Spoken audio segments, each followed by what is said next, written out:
Речиси 30 милиони луѓе во Европа работат како фриленсери или за некои од популарните платформи за достава на храна, превоз и дигитални услуги.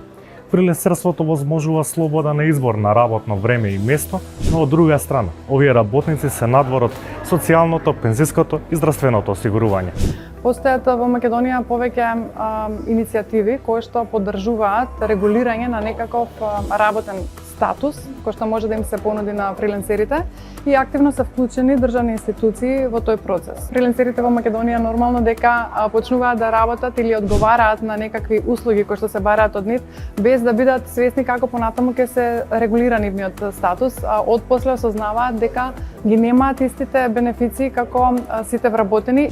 Во Западен Балкан се проценува дека има десетици илјади фриленсери со просечен месечен приход од над 3000 евра. Како во регионот, така и во Европската Унија, главен предизвик е како да се регулира статусот на овие вработени. Дали тие треба да се водат како вработени во име на технолошките гиганти каде вложуваат труд, или сами да ги плаќаат обврските од работен однос? Тоа не е договорен работен однос, тоа е нарачка на работна задача.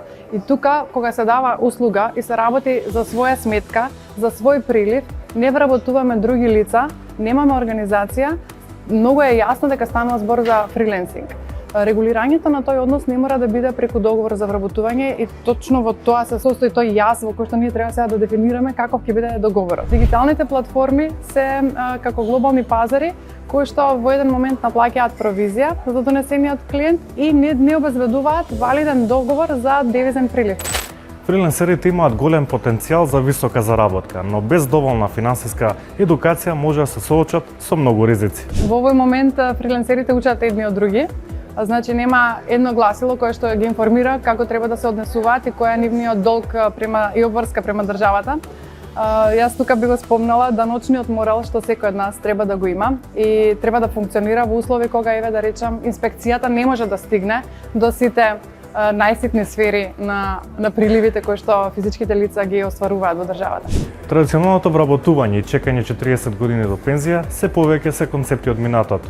Единствена европска политика се уште не постои и за пазарот на трудот ќе бидат потребни навремени решенија.